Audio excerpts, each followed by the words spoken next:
രണ്ടാം കേസിലും ചടുല നീക്കവുമായി രാഹുൽ മാങ്കൂട്ടത്തിൽ തിരുവനന്തപുരം സെഷൻസ് കോടതിയിൽ മുൻകൂർ ജാമ്യാപേക്ഷ നൽകിയിരിക്കുകയാണ്.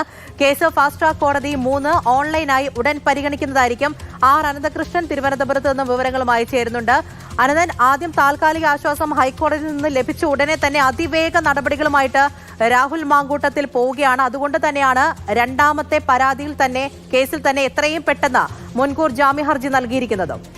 പൂജ, രണ്ടാമത്തെ കേസും ബലാത്സംഗ കേസാണ്. ആ കേസിൽ പക്ഷേ പരാതിക്കാരി നേരിട്ട് രംഗത്ത് വന്നിട്ടില്ല, നേരിട്ട് പരാതി നൽകിയിട്ടില്ല. KPC പ്രസിഡന്റ് ലഭിച്ച പരാതി ഫോർവേഡ് ചെയ്ത് കിട്ടിയത് അത് വെച്ചിട്ടാണ് FIR രജിസ്റ്റർ ചെയ്തിരിക്കുന്നത്. ബലാത്സംഗ കുറ്റം മാത്രമാണ് ചുമത്തിയിരിക്കുന്നത്. FIR കോടതിയിൽ രജിസ്റ്റർ ചെയ്തെങ്കിലും ഇതുവരെ യുവതിയുടെ മൊഴിയെടുക്കാൻ കഴിഞ്ഞിട്ടില്ല. അതുകൊണ്ട് തന്നെ അതിലൊരു അറസ്റ്റ് ഭീഷണി നിലവിൽ രാഹുൽ മാങ്കൂട്ടത്തിനെതിരെയില്ല. പക്ഷേ രാഹുൽ മാങ്കൂട്ടത്തിലിനെ ഇപ്പോൾ നോ ടു അറസ്റ്റ് വന്നതുകൊണ്ട് പുറത്തിറങ്ങിയാലും ഈ രണ്ടാമത്തെ കേസിൽ ഏതെങ്കിലും തരത്തിൽ പെട്ടെന്ന് പെൺകുട്ടിയുടെ മൊഴി രേഖപ്പെടുത്തിയാൽ വീണ്ടും ഒരു അറസ്റ്റ് ഭീഷണി നിലനിൽക്കും. അത് ഒഴിവാക്കാൻ വേണ്ടിയിട്ടാണ് രണ്ടാമത്തെ കേസിൽ കൂടി മുൻകൂർ ജാമ്യാപേക്ഷ നൽകാൻ അഭിഭാഷകർ തീരുമാനിച്ചത്.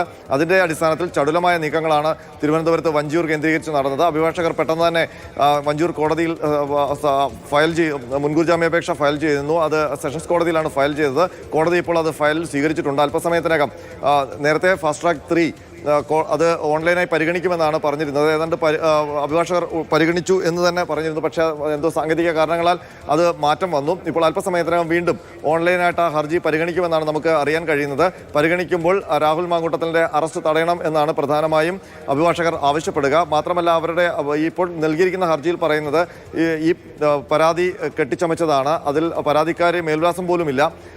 കേസ് തന്നെ രാഷ്ട്രീയ പ്രേരിതമാണ് എന്നുള്ളൊരു വാദമാണ് മുൻകൂർ ജാമ്യാപേക്ഷയിൽ ഉൾപ്പെടുത്തിയിരിക്കുന്നത്. അതിൽ ഏറ്റവും പ്രധാനപ്പെട്ട ആവശ്യം അതിൽ അറസ്റ്റ് ഉണ്ടാകരുത്. നിലവിൽ കേസിൽ തെളിവുകളൊന്നുമില്ലാത്തതാണ്.